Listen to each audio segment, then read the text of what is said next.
really 4 forms that we're going to go over.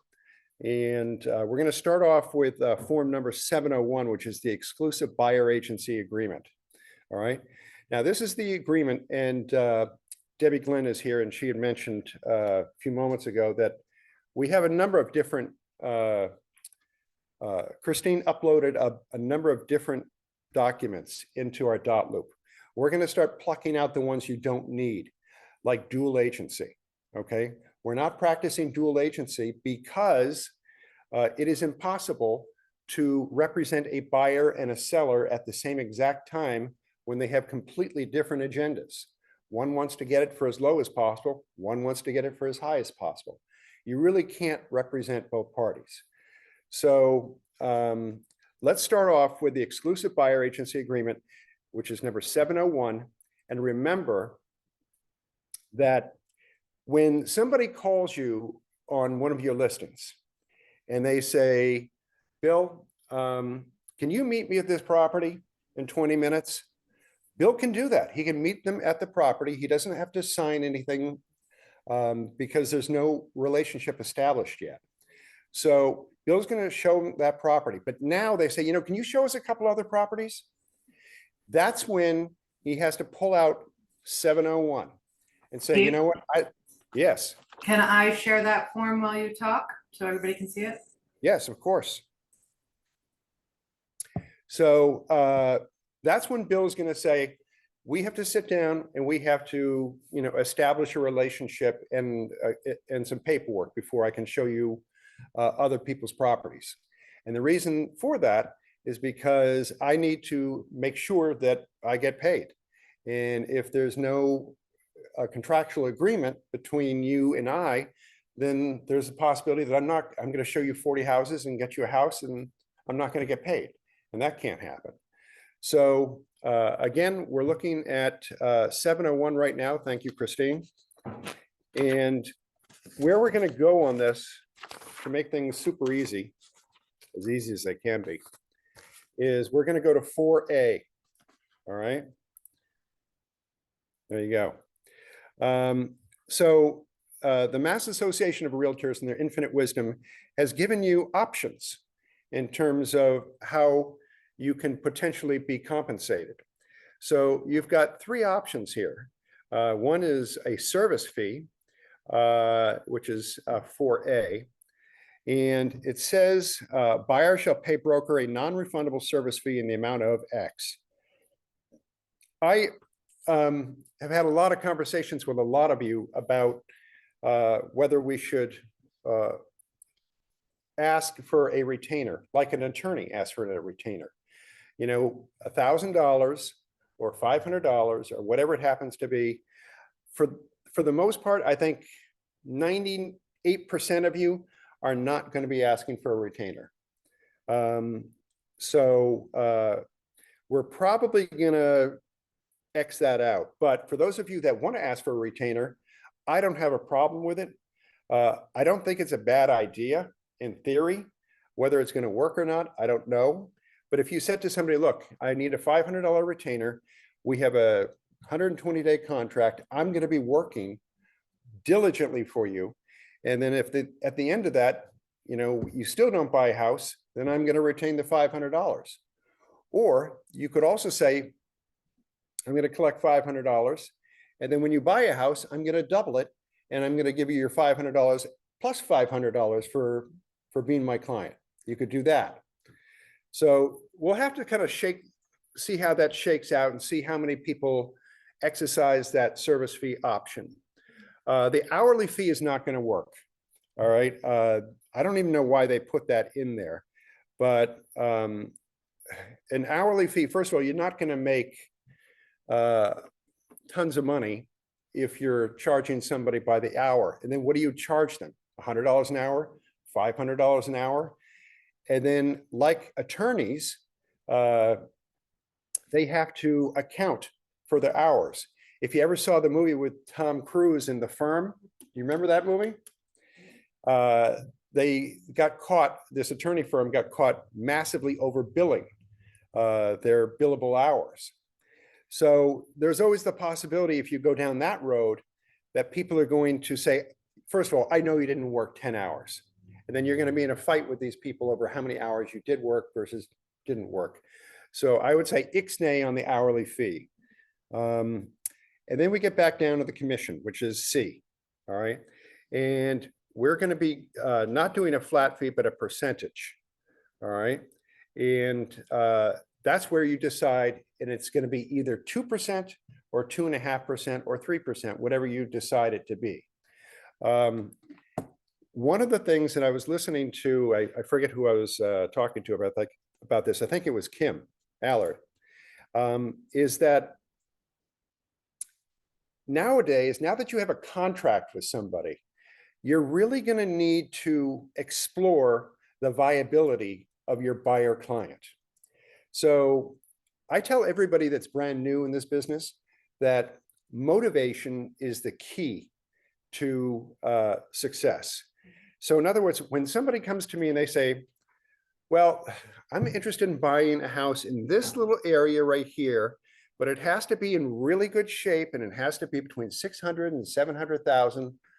I'm thinking, never going to happen. Never going to happen. I could blow my brains out trying to find this buyer a house, and they're probably not going to buy. That's probably not the best kind of buyer that you're going to get. The best kind of buyer that you're going to get is somebody that is extremely motivated. Listen, I just sold my house in Oregon. My wife and I are coming to Boston, and we want to sit down and we need to get a house before the kids get into school in September. All right, that's a really motivated buyer. That's the kind of buyer that you want to hook onto.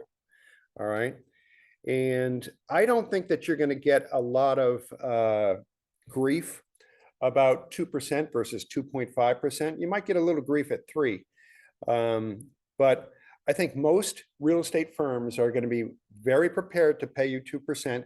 And as many of you know, that in this firm, the lowest you can offer is 2%.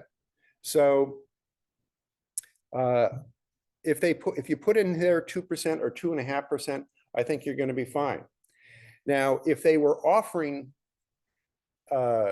if the other firm was offering in their mind 6% or 3%, then, and you've got a 2% contract with your buyer, you cannot get that difference. You cannot get that 1% difference. So whatever you put in that box, as far as a percentage is concerned, is what you're going to get. All right. So 2.5%. Any questions on that so far? Okay.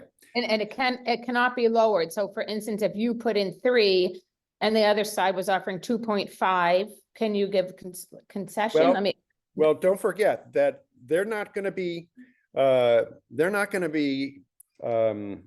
offering anything because of the settlement situation. And I think that's pretty clear for all real estate firms right now. So you're not really, it doesn't really matter what they're offering because you're not going to know. And they're not going to be offering the same way that we're not going to be offering. Okay, but then when you're negotiating, obviously your buyer isn't going to want to pay that 2.5. Let's just say it's 30%. They're going to want you to to try to get the seller to pay that percent, right? Yeah, and I think that that's really important, that when we are sitting down with our sellers, okay, that we are explaining to them how this works. That is the absolute key part of this process. All right. You cannot have them under the illusion that they are not going to have to pay anything. All right. You need to explain to them that the reason all this is happening is because of this lawsuit and settlement that was agreed upon, and how we explain the percentage going back and forth is really key. So what we're going to be doing too is, just so you know, is I've started recording some videos, and I'm going to be recording a video as if I'm talking to a client, a buyer client, a seller client, and we're going to be going over each of these forms so that you can kind of reference back I mean, you can always look at this because this is being recorded, but we're going to be getting into some YouTube videos that are even more specific. So, getting back to your question is, you're not going to know what they're offering, okay? Because if you call up, and this is what a couple of weeks ago was a little fuzzy. Everybody thought that it just wasn't going to be an MLS, all right? But the reality of the situation is, even if you call up Coldwell Banker or William Ravis or whoever you call up and say, hey, are you offering compensation? What they're going to say is, you've got a contract that I'm not going to interfere with. You just bring the details of that contract into the offer, and we're off to the races. So to me, it would seem that we should be trying to get this number as high as possible, because it gives us more negotiating power. Like, so for instance, if you're coming in with, your buyer says they're willing to give 3 under point C, but then you're able, once you submit the offer, to negotiate that the seller's paying, say, 2, I don't. Then we Again, have the seller, no, you're getting confused, because the seller is not offering anything, okay? When you sign up a buyer with a buyer contract, all right, you've already established what you're going to get, all right? And the other part of your comments that was wrong is that we never get involved with negotiating our fee, all right? So the moment you become a noodle, all right, and people start looking to you to make up the difference in, I'm offering $675 and the seller's at $679. Steve, you've got to make up that other $4,000, okay? No, all right, you got to shut that right down. Absolutely not. You and I have a contract at 2.5% or 2%. My job, if you're not happy and the seller's not happy, you guys got to talk to each other about that price. But every single time you get involved with getting in the middle of things, it will never stop, okay? And then your buyer client, you won't be representing your buyer client properly, because your fiduciary responsibility to them will be over. Because when anybody goes after my commission, that's it. I know that I'm in a war with you. And if I'm in a war with you, I don't care about what you end up buying this for or what you end up selling this for. You're trying to take money out of my pocket. So you've got to stay in that fiduciary lane and say, look, when we negotiate, and this is something that you should always bring up, when you negotiate, and this is you talking to your buyer client, it's you and me versus the seller, all right? But it's not you and me versus each other, okay? So the 2.5% that we agreed upon, that's part of the deal, all right? And it either happens or it doesn't happen. But that's very, very important. And I tell you, I have been in situations, I've been doing this a long time, as many of you know, where I had this one woman said, I'll tell you what, Steve, if you buy me a microwave, I think we can make this deal happen, a brand new microwave. And then, you look petty by saying no, but if you short circuit that pettiness by saying ahead of time, look, I just want you to know that when the negotiations go back and forth, I'm working for you, I'm advocating for you, but I'm not going to be negotiating against you. So our 2.5% fee is locked in. If they want this deal, they've got to pay that fee, okay? And what they get on the other side, that's their business, all right? And that's really the best way to approach it. Did that hopefully answer your question a little bit? Yes, great. It really makes it, for me, much more interesting to work with buyers, this whole thing. It's, and I do real estate also in New York City, where things are still a little bit different, but yeah, that helps. Thank you. Okay. All right. So that is Form 701. Okay. The rest of the stuff in here is pretty much boilerplate kind of stuff. Not too much has changed, but the takeaway on 701, and the thing that you need to internalize, okay, is we don't care. Once we sign this contract with our buyer client, we don't care what the commission is total or what they're getting. We only care about what we're getting. All right. Now let's go to the listing contract, which is number 709, because that ties in pretty closely to what we're talking about right now. All right. And we're going to look at 4A.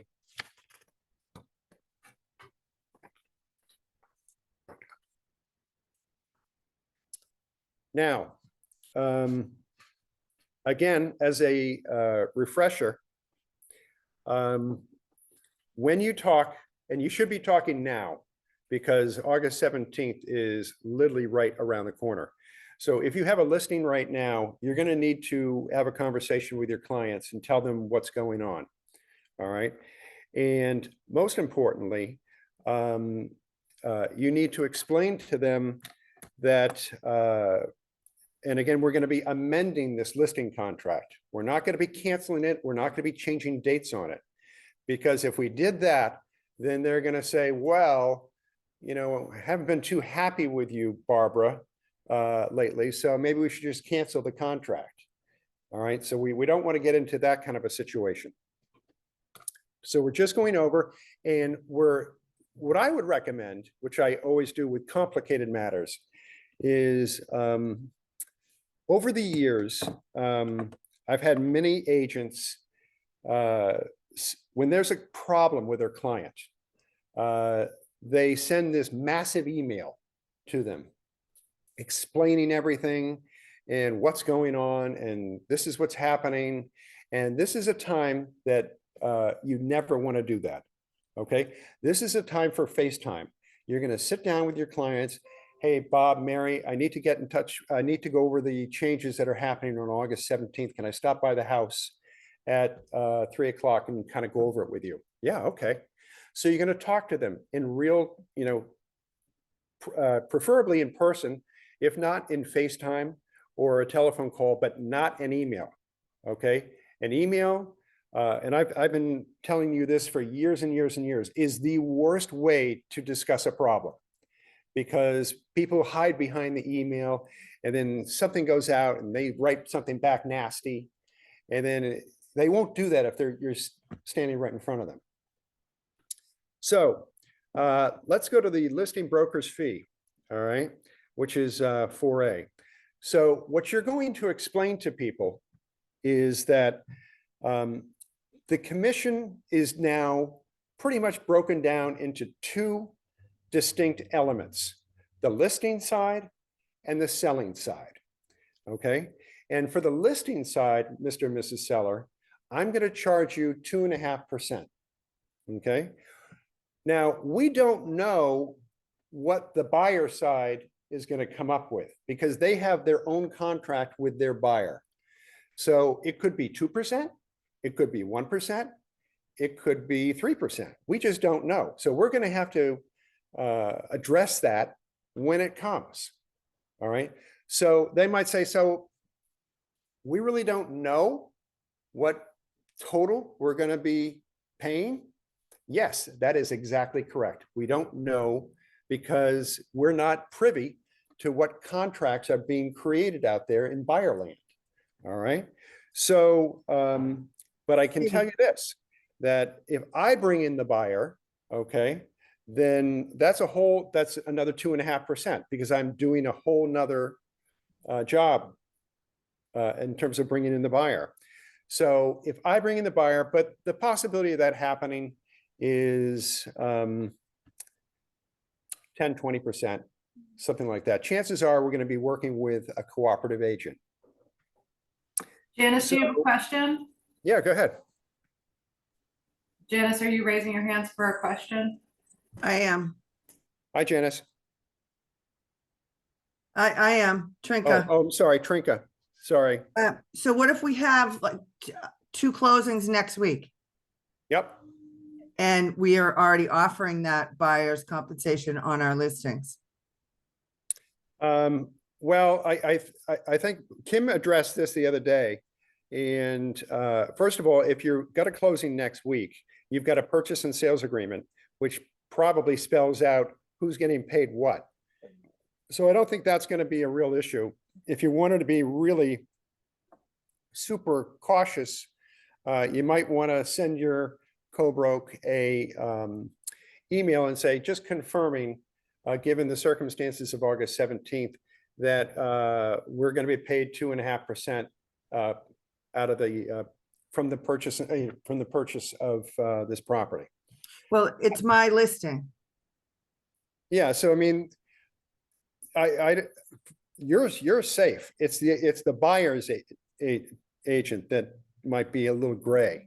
Should I ask him if he has a buyer's agency form? No, because you've already signed a contract with him, right? We don't have the purchase and sale yet. It's cash. It's just under, but I did offer 2.5% in MLS. When do you go? When are you going on PNS? Should be this week, by the end of this week. Okay. You know, if it's by Friday, you're probably not going to need to do anything because it'll be before August 17th. Okay. So you should be fine.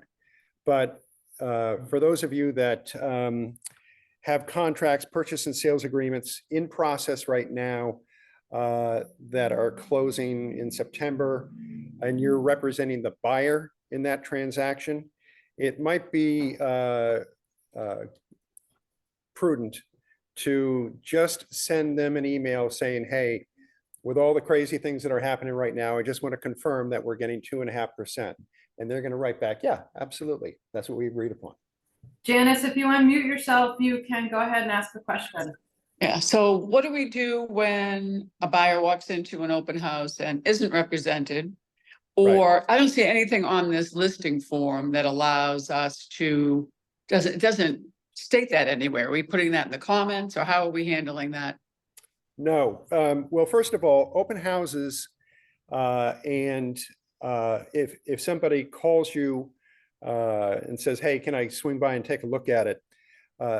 No relationship has been established at that point. So you don't need, when people walk into an open house, you don't need to hit them over the head and go, first of all, don't take another step before you sign this document. No, that's not what I'm asking. What I'm saying is with the listing agreement, you say, okay, Mr. Seller, Yep. my fee is 2.5%. Okay. Yep. So what if I have a customer that wants to buy the house? Where do I add my other 2.5%? It's Right. not in that form anywhere. Yeah, well, it says, if you look at the first box, okay, where it says 2.5% percentage, Right. and you see the word "or" afterwards at the very end. Right. What- Or a what flat number are we fee or, looking yeah, at? okay. Yeah, 4A. So, Yeah. or 2.5% if I, Janice Richmond, procure the buyer in this transaction. Oh, I'm gonna handwrite it in. Yes. So you're going to Okay. put 2.5% for the listing side and 2.5% if I procure the buyer. Now, again, you have some flexibility there. Oh, isn't that dual agency? This is David. I'm No, sorry, I just jump in real quick. no, this is not dual agency, okay? Because as I stated a few minutes ago, you cannot represent both the buyer and the seller equally. That's why we don't practice dual agency. But what you would explain to the buyer is this, all right? I work for the seller. I'm being paid a commission by the seller. Once we establish the price, you're my customer. I want to make sure that, 5 years from now, when you want to sell this, you're going to call me. So I'm going to treat you fairly, and I'm going to help you with every step along the way through the process, whether it be, financing, title work, any of the complexities about moving, all that kind of stuff. If they say, no, you know, I want to be represented by somebody that is working for me exclusively, okay? Then you're going to say, fine, and you're going to pass their name off to me, and I can represent them in the transaction, and it won't cost you a dime more, okay? Because what I'm going to do is just help them negotiate the price, and once I've done that, I'm going to pass it back off to you, okay? I'd be willing to talk to them, of course, if they have any questions, but for the most part, that's the proper way of how it should be done. We're not going to be offering a flat fee. Oh, but one other thing I wanted to mention is that a lot of you make deals with your sellers and say, look, you know, it's 5%, but if I sell it myself, I'll do it for 4. Okay. So that 2.5 on the back end that I just mentioned doesn't have to be 2.5. It can be 2, or it can be 1.5 if you get both sides. All right. But that would be your call to make that determination. So, any questions on the exclusive right to sell listing agreement? Because that's a huge one. And the key on this, guys, is you've got to be able to internalize this and explain it properly with some conviction to your sellers. Okay. You know, it's one of those things where if you're explaining an offer to purchase, and we've all done offer to purchases for years and years and years, but if your buyer client or your whatever client says, what does this mean exactly? And you don't know exactly what it means, or you kind of hem and haw about it a little bit, you're going to lose their confidence just like that. So it's really, really important that you read these forms and that you start putting little notes on them and go, I don't quite understand this. And I'm going to talk to Steve about it. And if Steve doesn't have the answer, Steve's going to talk to the legal hotline about it so that we can properly explain it. But the real takeaway here is that you need to accept the fact that we have two completely different things right now. We've got the seller side and we've got the listing side. And you're going to talk to your sellers about what happens if you bring in the buyer. But more importantly, you're going to be talking to your seller about what happens if Linda Moretti brings in the buyer. Okay. And it's also important to note that and explain to people that Linda, although she works for Success, is not a sub-agent of you. So she works for her buyer. She has a contract with her buyer, and she's going to be negotiating in the best interest of her buyer. So that's an important element too. Okay. I always say to my seller clients that I am the only one that is going to be looking out for you. Everybody else that you're going to run into is going to be working for the buyer. Okay. So it's the three of us against the world. All right. And, you know, if you have questions about this, make sure that you get them answered by me before you go out and you start talking to people next week. I mean, because this is happening really soon. All right, so we've just done. I'm sorry, can I Yeah. interrupt for 1 second? I just Yes, of have one other course. question. Yeah, sure. So now we have a listing and we take a deposit of 5%. Yeah. My understanding is Success can't pay the other broker. So there's an extra step. We're gonna have to give that 2.5 back to the seller, and then the closing attorney is gonna pay the commission to the other broker. Is that how it's gonna work? I don't think so. I don't think we're supposed to be involved at all with paying anybody anything. That's what I thought Kim said. So I'm just curious about that. Yeah, that's, you know, that's coming up on the purchase and sales agreement. But as far as I understand it, and I could be wrong, but I don't think that we're going to be giving back that 2.5% to the closing attorney. It's possible that somebody might perceive it that way, But I would say that we're going to probably have to see how that goes. Because as Kim was saying that, she's talked to a number of different attorneys and everybody's got a different perspective on that element. So let's go to the purchase and sales agreement, since Janice just mentioned that. Now, the purchase and sales agreement, first of all, the purchase and sales agreement, I have kind of changed my point of view on that a little bit. We used to, as a company, always been doing the purchase and sales agreements. And I think over the years, because of all the complexities and intricacies of a real estate transaction, I'd say 80 to 90% of you are using attorneys to draft the purchase and sales agreement rather than have us draft the purchase and sales agreement. I've been working with Lisa Gould, formerly of Stiles and Associates.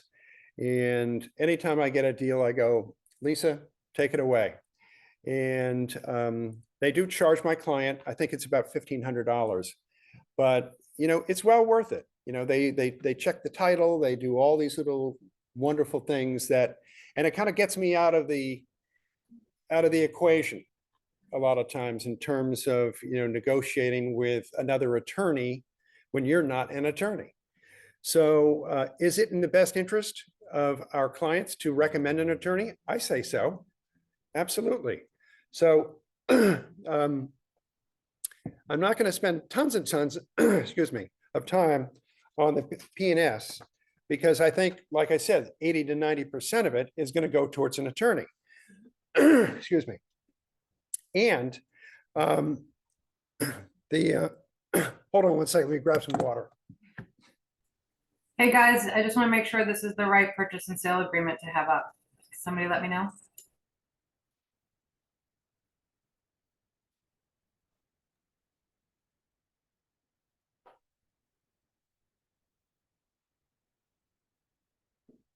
Anyone? I don't know how we would know. Steve, Yeah. is this the right contract you want open? Yep.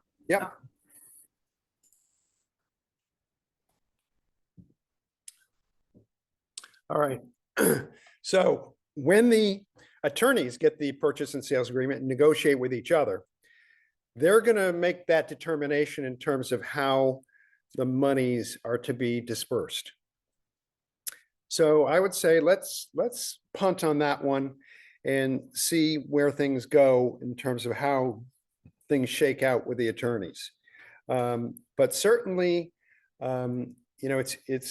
it doesn't matter to us. In fact, I've seen a couple times over the past year that if we're holding $10,000 in escrow, excuse me, that the attorney will call us up and go, we want that 10,000 right now. And we're like, okay. And so we release the 10,000 to the closing attorney and then they disperse the funds. That's happened a couple times. So, but if you look at this purchase and sales agreement, everything is pretty standard on it. But then when you get to 14,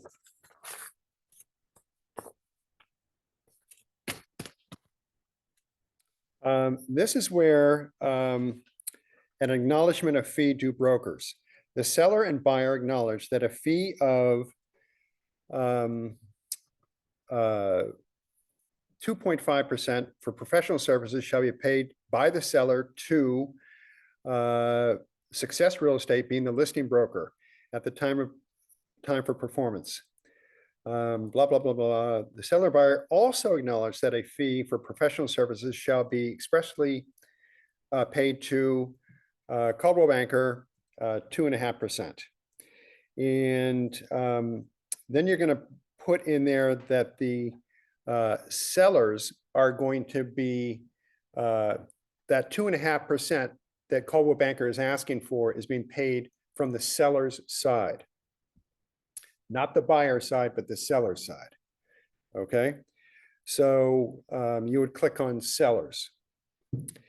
And that's basically it. I mean, like I said, there's going to be a lot of, I know there's going to be a lot of things that pop up that we don't even know what they are yet. And we'll take them as we come. So if, and I'm sure there's going to be a lot of them, but if you have an issue with any of these forms, you're going to need to let me know so that I can figure out what our stance is on it. All right, so we went over the purchase and sales. And we went over the exclusive right. I don't think we've done the offer to purchase yet.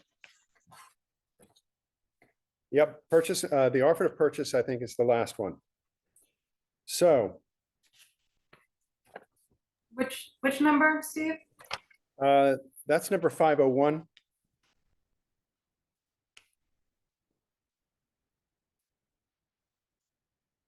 All right, so let's go over that one, and that will be the last one we do today. But you're going to put your name in there as a Massachusetts real estate broker, you know, Success Real Estate, John Smith, pursuant to a separate agreement as buyer's agent, seller's agent, facilitator, or dual agent. Again, you're not going to put dual agent. You're not going to put facilitator.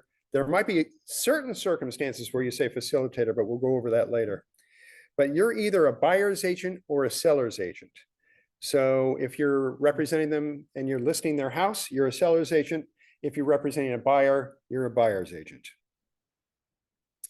The buyer's offer to purchase the real property described as 18 Apple Street, introduced by Steve Webster upon the following terms and conditions.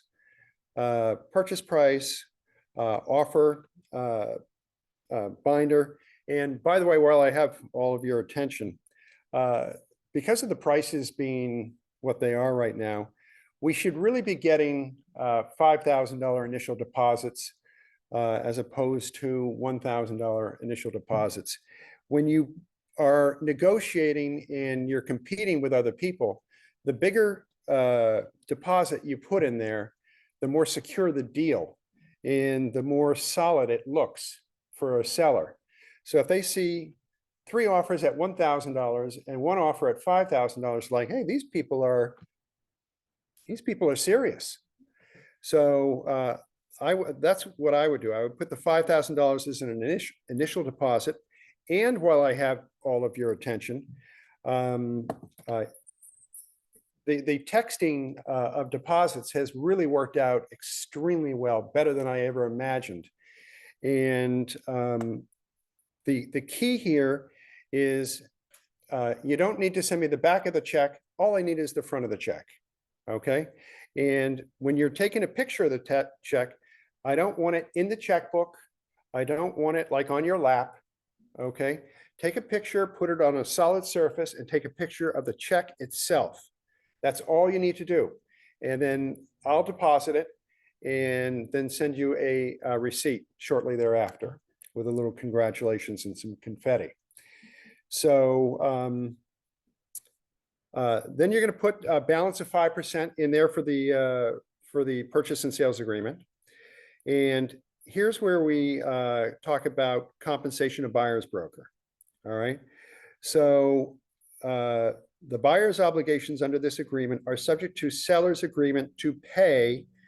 And you're going to put the percentage in there that you signed up your buyers for. So if you talk to your buyers and you said, look, I'm getting 2.5%, that's where that 2.5% is going in there.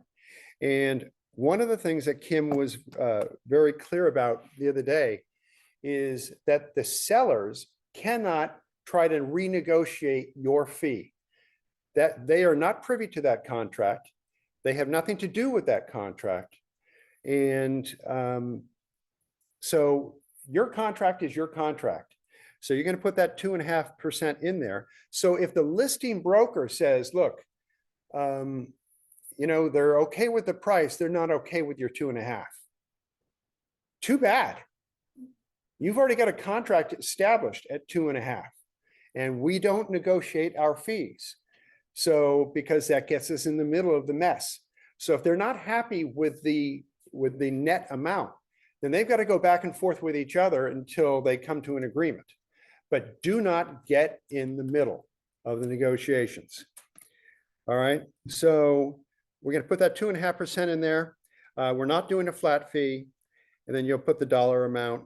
And then pretty much everything else is the same.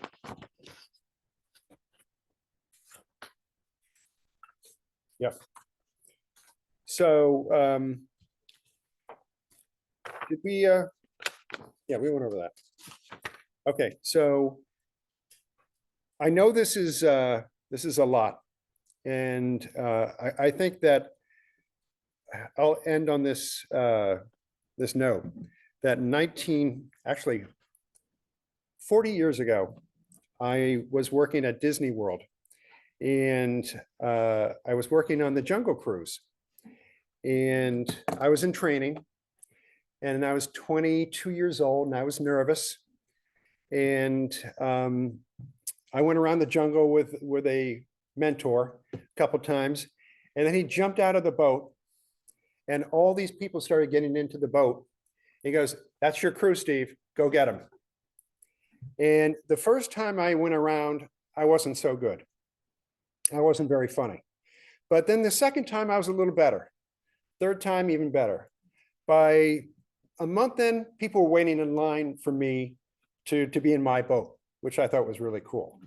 So this is going to take practice, and it's going to mean getting in front of your clients and saying the same things over and over and over. And again, the more times you do it, the more conviction and the more comfortable you're going to be with these forms.